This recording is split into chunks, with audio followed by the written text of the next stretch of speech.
Right, so I'm back, just under the roof a bit better, and yeah, and behind the hammock. So, right, let's see. All he wanted to do was to touch the beautiful shiny water as he awed at its amazing tones of sky and dark blues. Temptation overrode thought. While his hand bathed in it, it felt at first very warm and soft, but soon his hand felt bitterly cold and frozen. Shocked, he decided to remove it, only he couldn't. Alone, he was stuck in the moonlight, for Matteo had headed off. He called him back, not knowing yet his name. Please, it's urgent, help me. Come back, beautiful beast. No reply echoed back. Alone, he would have to find a way. So he slowed down his breath, taking in huge inhalations and releasing each breath as slow as possible, while simultaneously he told his hand to heat up using the power of his mind. Now, slowly his hand did heat up and started to feel freer, so he continued to concentrate on that, and it wasn't long before his hand came out perfectly normal. And there's a couple of interesting things that happen after that, actually, but I can't read the whole book right now, so I'm just going to pick certain excerpts as well. Then there was something about this rocky place. Okay, right. So there were huge boulders around him, and some with lots of holes in them. The grey ground was full of rock dust. There were no fir trees of his, nor no single tree whatsoever in this barren landscape. He was now sitting upright and feeling quite gloomy and cross at the scene. So he crossed his arms at the mess. All he figured was that he had to get right out of here. This was not where he wanted to be. So now he remembered he had been sucked down by a whirlpool. There's a lot going on in the book. I mean, we go through all the emotions, all the graphic scenery, dodging another rolling, spinning rock particle. Where's my dog? By jumping aside made him feel that this transformation was happening for real. He kept on running towards that green horizon that kept growing in front of him. He was making great progress. He knew he was getting closer to his salvation. More thoughts of his lovely home appeared in front of him, accompanying him and impulsing him towards his exit. It was all just happening and out of his control. Nothing would stop him. He was going to be successful.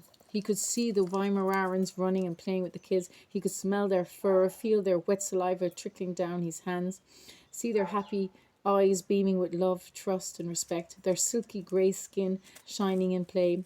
We are swimming in the pool. There was a big watermelon float sailing around the sparkling water. It was unsinkable. This is my home, he affirmed himself, and he looked up at the big square building that used to be dark and grey and was now deep wine colour. He smiled in satisfaction. I made this place with my own two hands. I don't know, there are just so many amazing parts of the book. Crystal couldn't help think how different she really was from her mum. Her mum would just chat all day long and work up a huge worry machine, while she simply wanted to focus on calmness and happiness, not on sad stories of pain and fear. She needed to escape this. Without saying a word, she got out of the car, leaving the door open behind her, and ran inside, only wishing to lock herself into a room where she studied as a teenager and had her piano by her side. Here, only with herself and her precious lovely things, did she feel at peace and in bliss. This was heaven, and she felt safe. A black panther strolled, gliding and sliding through the long wispy grass, his ears cocking up and listening sharply for the trickle of water, and his nose sniffing for the plain smell of it. After a while, and as the moon appeared revealing its luminous quarter to the naked eye, the big cat eventually came to a stony grey place, but there was no water in sight. Dismayed, he was tired and lay down to rest, dreaming about his fond home and all his collectibles from many places he had travelled to, from the Egyptian black cats to the toucan fridge magnets. They were happy days of great exploration and adventure that satisfied his younger man's curiosity. He also had many musical instruments from around the world, as he himself was a musician all his life. Music was his life. His entire home reflected what kind of person he is: ordered, logical, adventurous, and colourful. He would look back at the different changes he made in his house and how his life changed or improved at that point, from such as converting the old study into a library that happened when he had stopped teaching. So his mind pictures drifted on as he drifted off into a deep slumber now in the form of a beautiful, dangerous beast. And then changes happen again there. She was standing in a circle of flames, and as the flames rose over her standing body, they formed the shape of a heart. She, with an open heart, tried to embrace this heart of fire and let its invisible light filter into her body, thus lifting her upwards into the burning heart's core. Little did she realize, but her torn, broken heart was now whole and beautifully tender, shining a new bright pink. Refilled with life, reborn, revived, whole, she will learn love again. Old wounds have healed, and she had healed her heart as the fire slowly died away.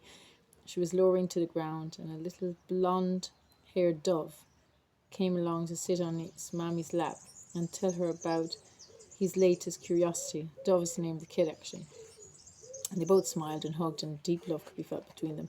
A beautiful, loving energy of trust, faith, care, support, patience, and forgiveness and understanding. And she was now ready to have better friendships and relationships. So various things are happening. Yes, indeed. There's exciting scenery. There's a lot of movement.